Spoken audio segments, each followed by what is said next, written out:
Chapter 10, Beginning and Ending the Speech.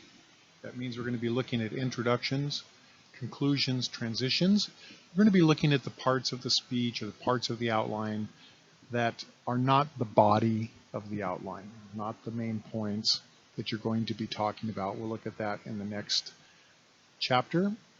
So we're going to be looking at these elements that sort of surround the body of the speech. Giving a speech can be intimidating for a lot of people, but it might help if you think of yourself as someone who is not really giving a speech as much as you are giving a tour. Think of yourself as a tour guide. So I'm sure that most of you, if not all of you, have been to Disneyland, and you've probably seen at some point or other one of the tour guides that are there giving tours to people at Disneyland. So let's imagine that you're a tour guide giving a tour to some folks that are just fresh in from Iowa or somewhere, have never been to Disneyland. And so you pull them over into that kind of circle at the beginning of Main Street there, looking down towards the castle. And you want to tell them, preview to them what it is you're going to be doing today on your tour. So that way, in case they get lost or they get a little antsy and they don't know, what's happening, this will give them a frame of reference with regard to what's going on, and what's going to be happening, and where they are in the process. This is what you do with your audience, and you're going to give them what we call a preview statement. So a preview statement is going to consist primarily of mapping out where it is that you're going on your tour. So if you're a Disney tour guide, you might say, we're going to start off by walking down to the end of Main Street here towards the castle. And when we get down over there by the castle, or just before the castle, we're going to veer off to the left, and we're going to make our way into Frontierland and over into New Orleans Square area. Once we spend some time over there, we will then move over to Fantasyland.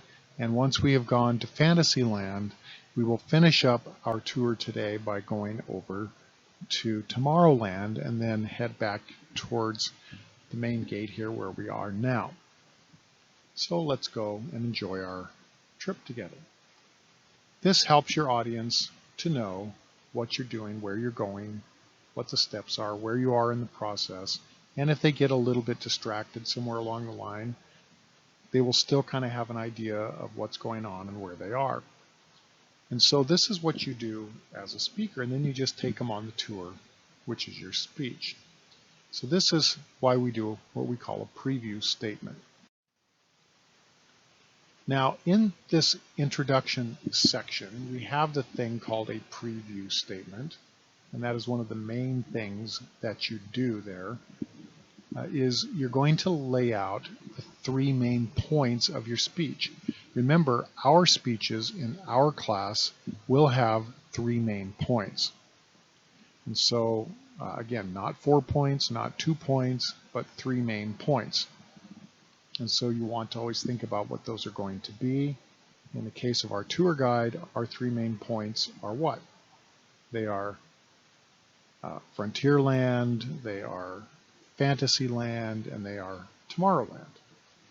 And so we want to help people to stay focused on that so they don't get lost. Now, there are some other things that we do in the introduction. The very first thing we do is we gain attention of our audience. This is important because we want to focus our audience's attention and raise some interest in the topic that we're going to be speaking about. So very important that we put some thought into this as to how we're going to do this. This is not just a throwaway line like, hey, today I'm going to talk to you about Disneyland. Okay, that's not all that exciting. We need to have something a little bit more creative than that.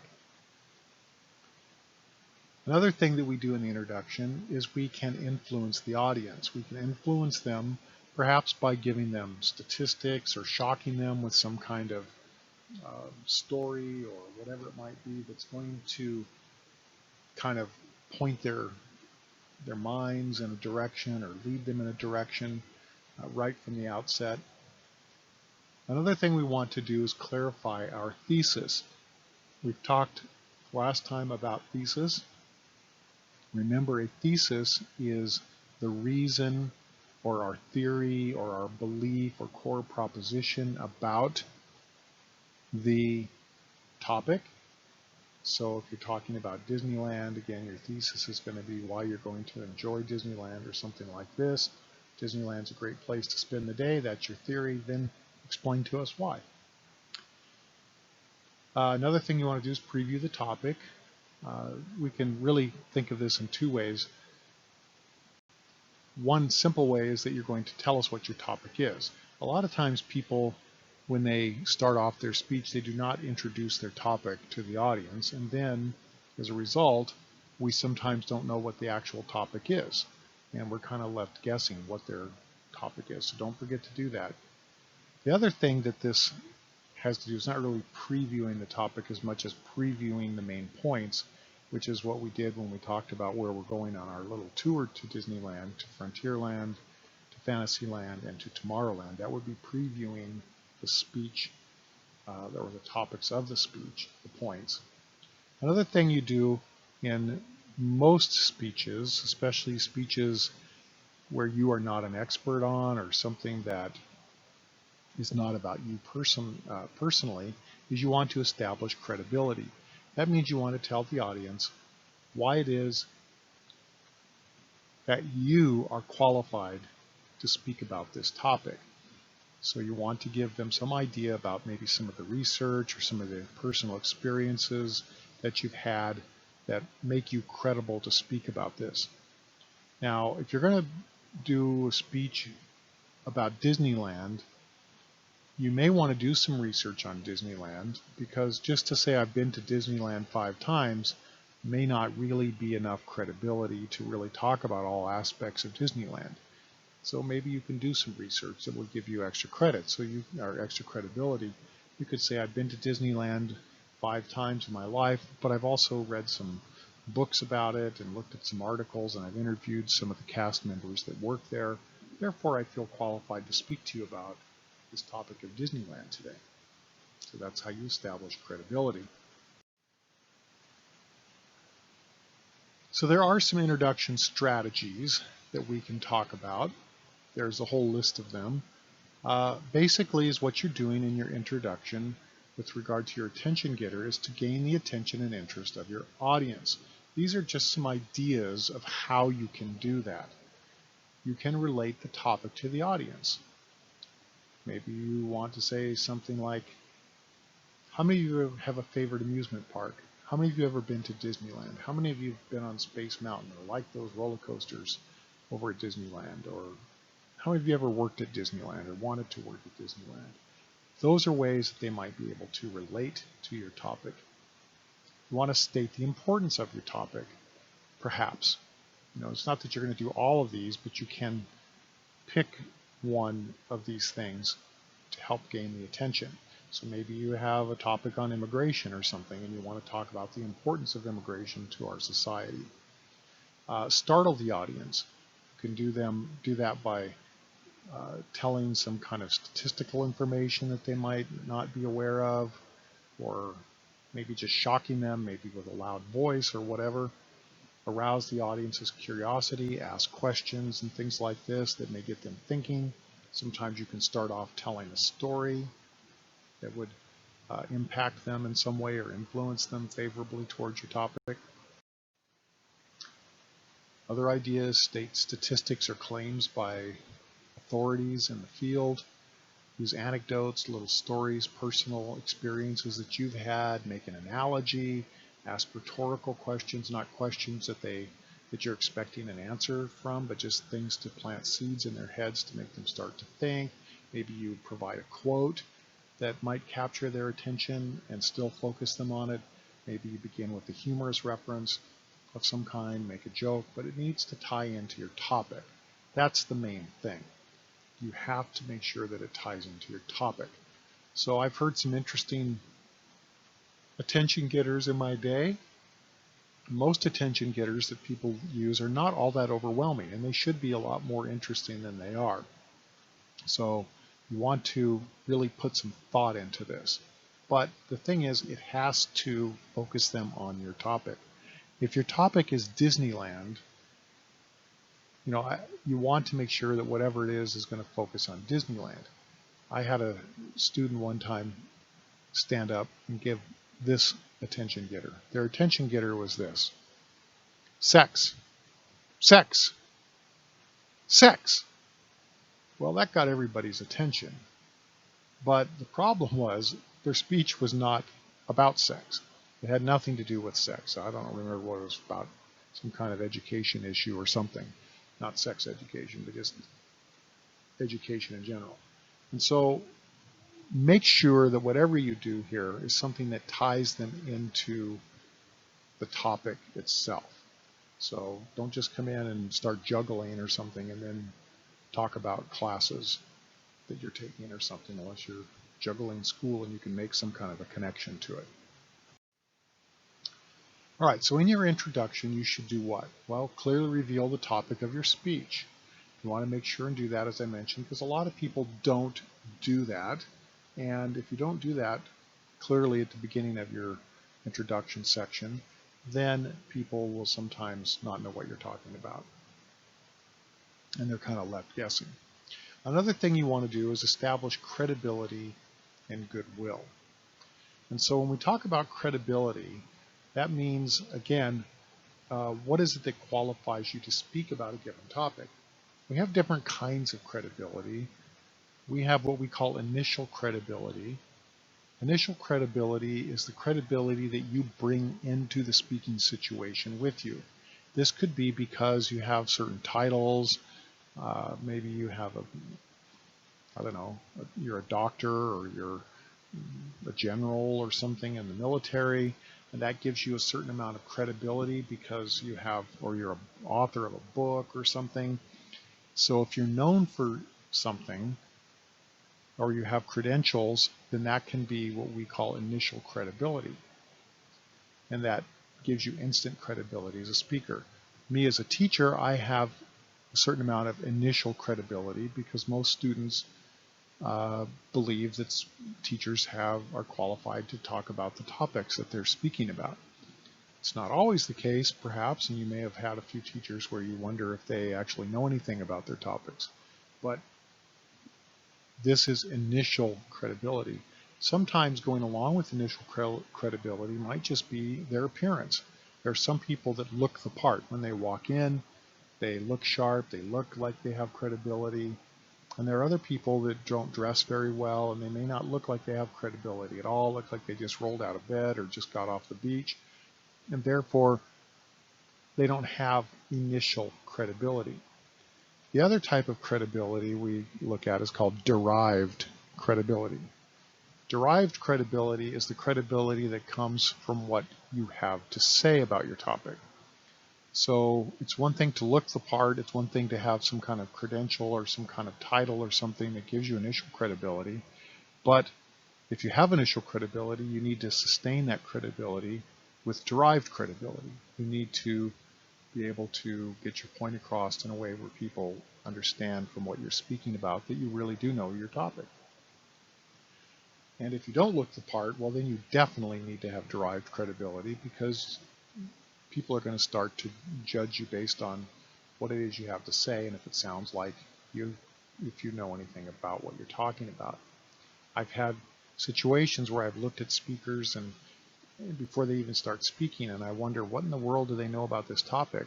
They don't look the part. They don't look like they know much here, and then they start speaking, and what they have to say is so impressive that they have a derived credibility that really outweighs that appearance and initial credibility. Goodwill has to do with, do you as a speaker have the audience's best interest at heart? And one of the ways you can do this, if you think about going to a store where somebody wants to sell you something and you wonder, how do you know if the person has goodwill, your best interest at heart? Like maybe you want to go buy a computer, and if you just walk in, you say how much money you got, or they say how much money do you have, that may not make you feel like they have goodwill towards you. That may make you feel like they just want to know what money range you have to spend, and they can put you on the highest price computer that you can afford and move on to the next sale. But when they start asking questions of you, what are you going to use the computer for? Are you going to be gaming on it? Are you going to be streaming? Are you going to be just typing letters and doing homework and research? What are you going to be doing? And once they find out about those things and take an interest in what you're going to be using it for, now you feel like they have some goodwill towards you, and then they can make a recommendation that will actually be good for you and not just good for them to move on to the next sale. And so as a speaker, we can do this too by demonstrating to our audience that we understand what's important to them about a topic. Doesn't mean we need to agree with them, but we do need to sometimes indicate to them that we understand where they're coming from, especially if it's probably a different place than where we're coming from. And so sometimes we need to do that. So one of the goals of an introduction is to identify with your audience. If you can make them feel kind of one with you, then that's a real plus, and you can probably capture their attention, and you kind of earn the right to speak to them.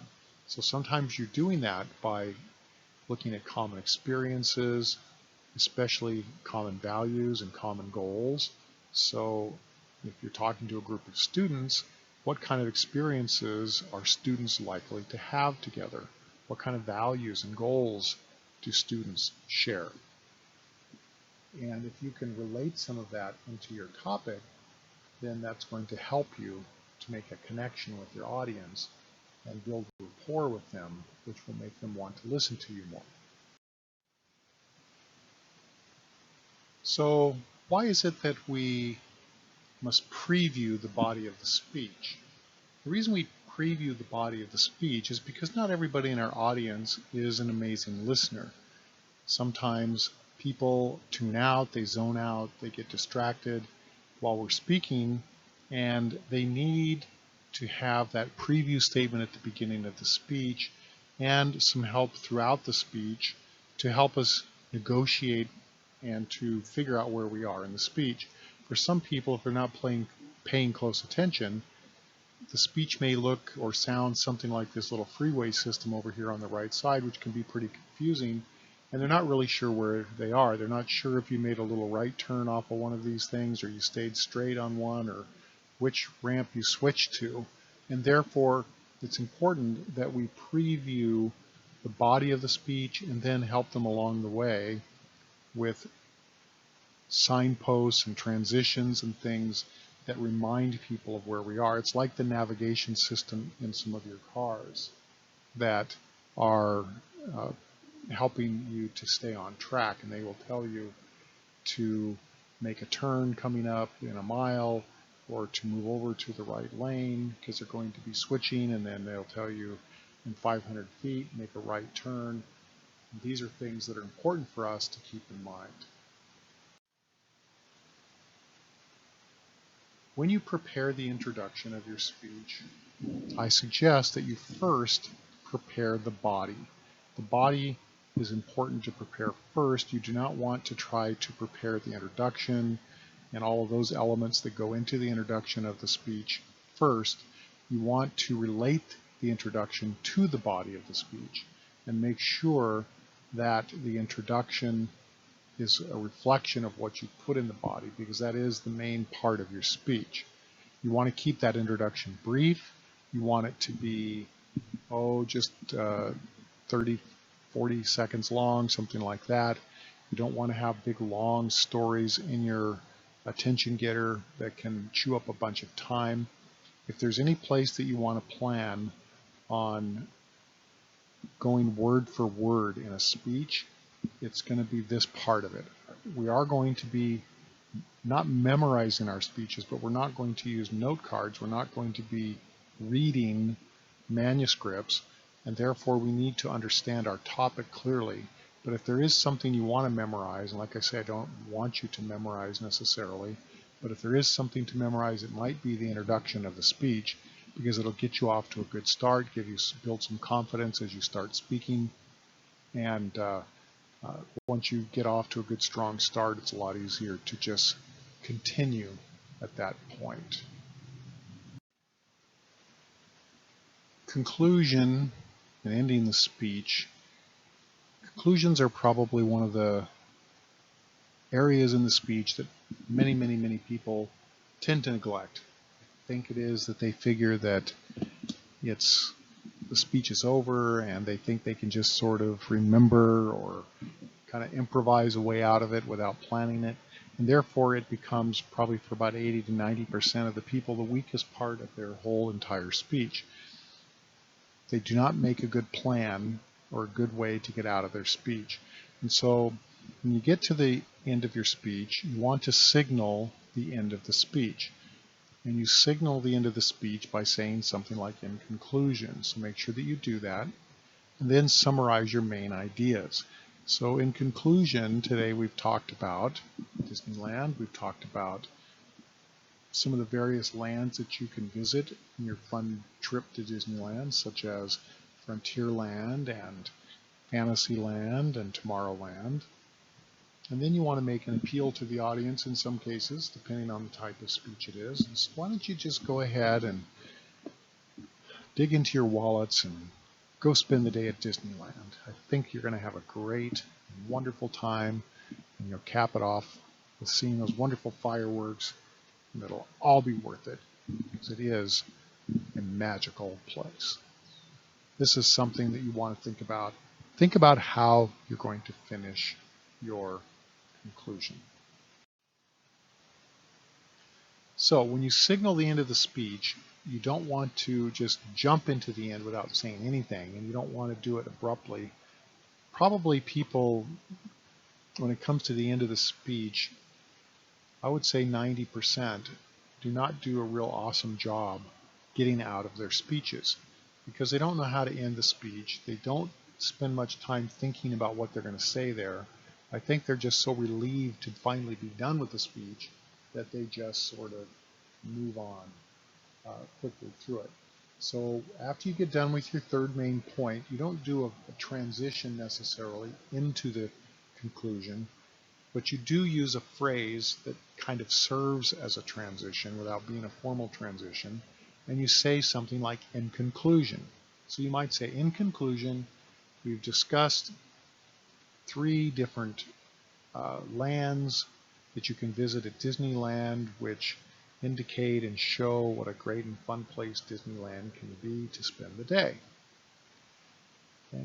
You could say, if you don't like saying in conclusion, although I think that's perfectly fine and it's easy to remember and it's works for pretty much anything else you want to say that follows it, but some people don't like and they want something a little more creative. You could say something like one last thought in closing, let me end by saying, whatever it is you want to say.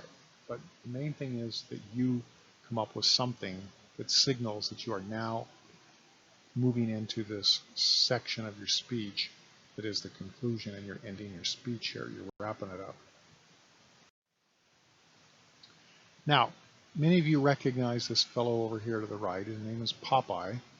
And the reason I put Popeye on here is because Popeye has this little saying, and he says he's strong to the finish.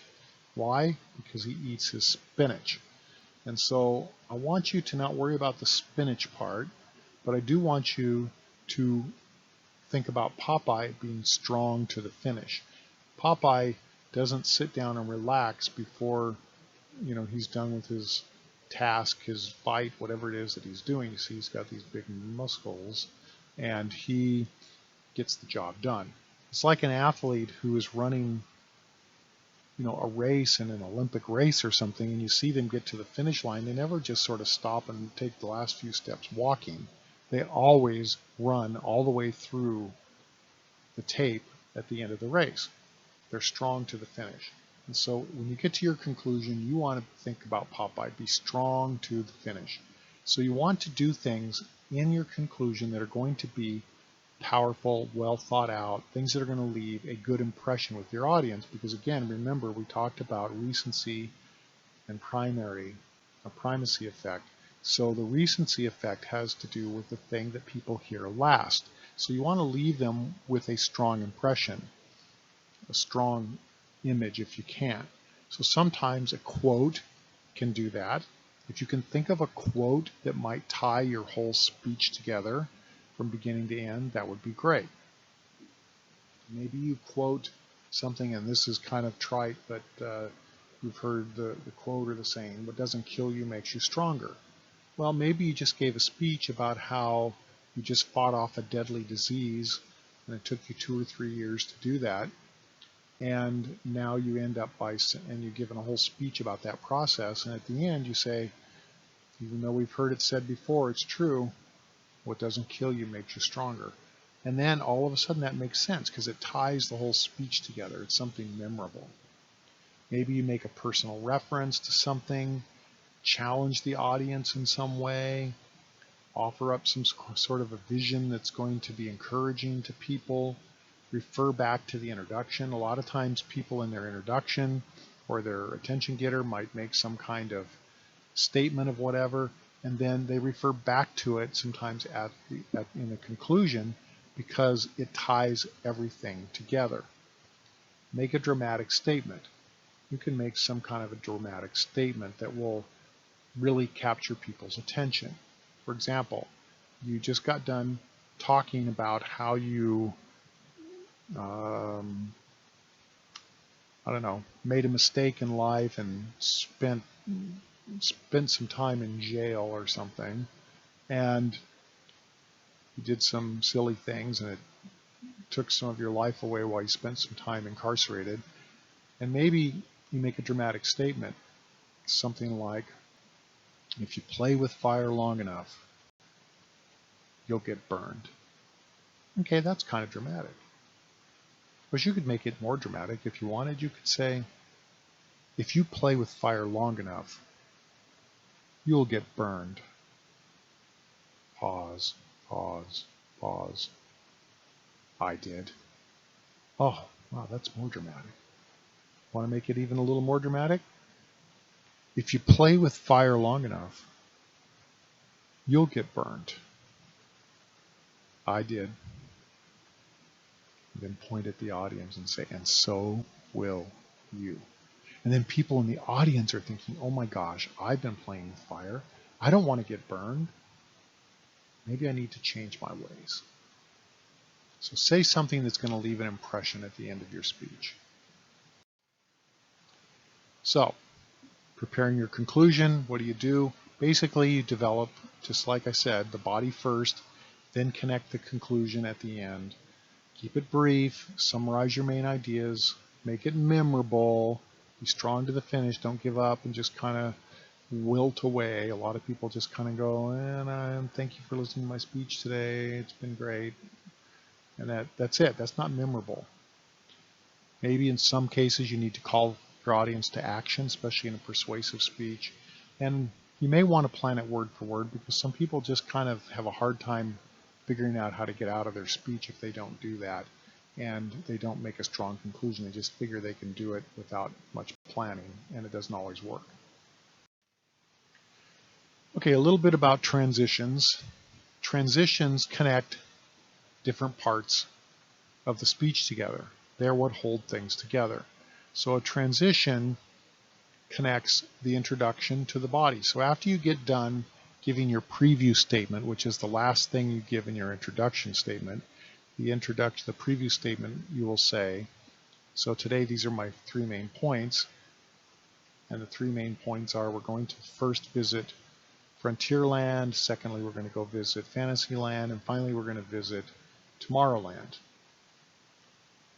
So first, let's go ahead and talk about visiting Frontierland. That is how you transition into the body of the speech from the introduction.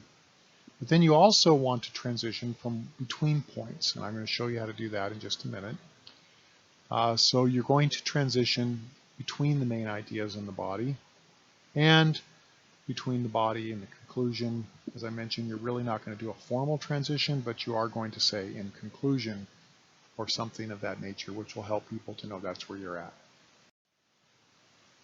So, transitions include certain elements. These are the elements that you need. Things called signposts.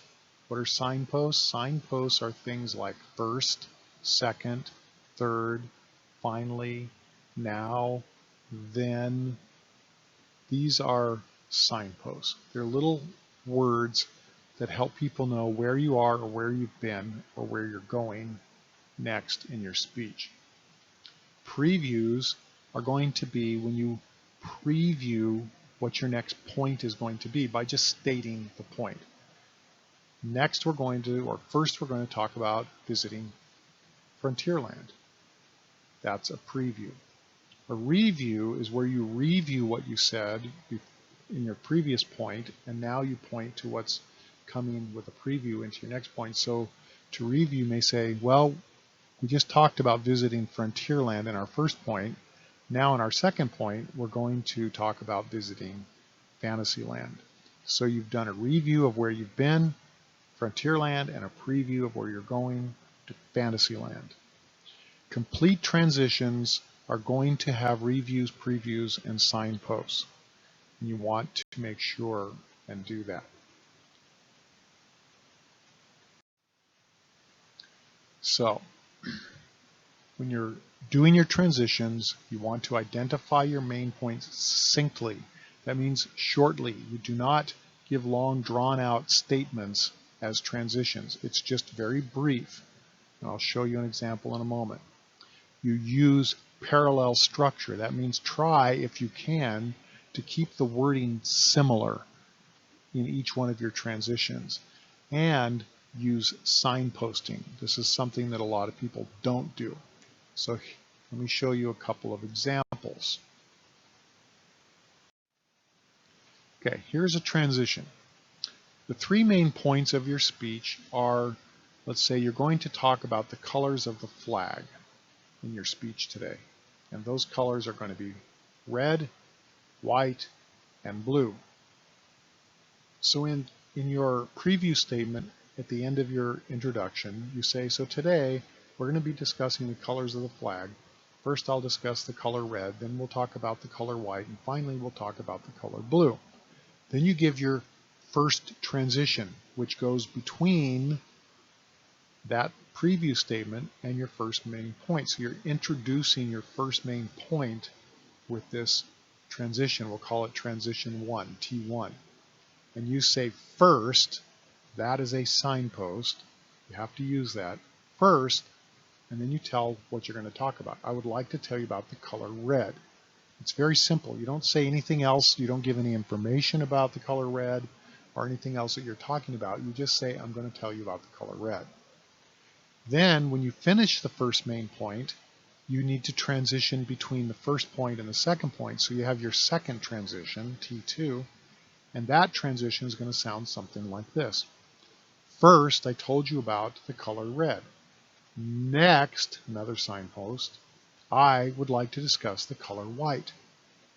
So you tell where you've been, and then you tell where you're going. And you put a signpost to indicate which is which. And then, after you finish your second main point, you have your third transition, T3. This one is a little more drawn out.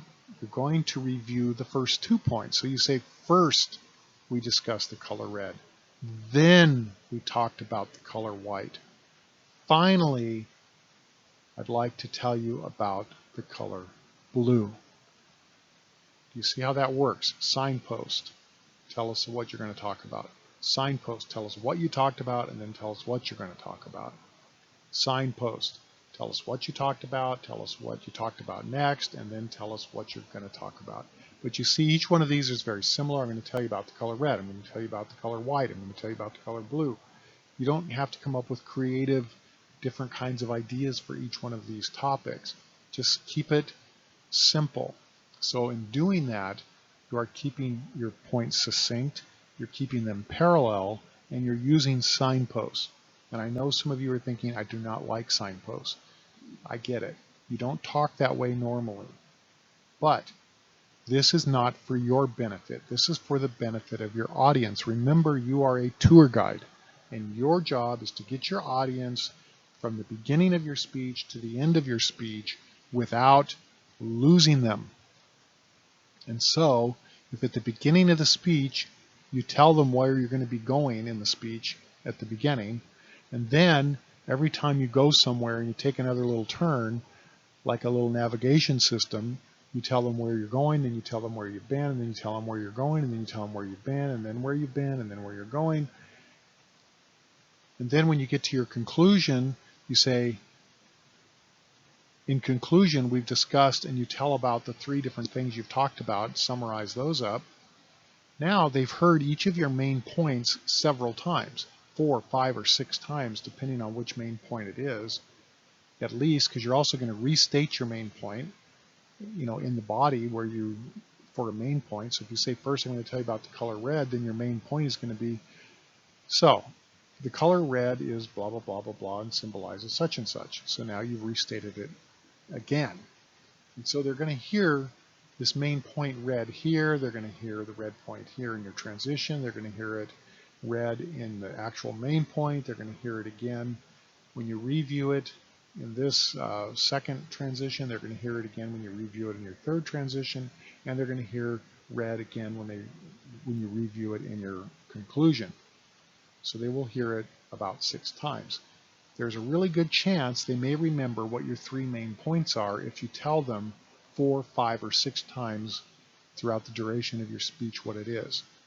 Because I'm sure that we've all been in these situations where we've heard a speaker speak, and at the end we say, somebody will ask you an hour later, what did they say? And you go, I can't remember exactly. Well, maybe if they signpost their points and tell you where they've been and where they're going, and repeated their points a few times throughout the course of their speech, you may be able to come up with those 3 main points. And if you can come up with the 3 main points, then you may be able to also come up with information about those 3 main points. So the whole idea here is to be an effective communicator. And an effective communicator is not just one that can talk well, but also one whose message is remembered by the audience.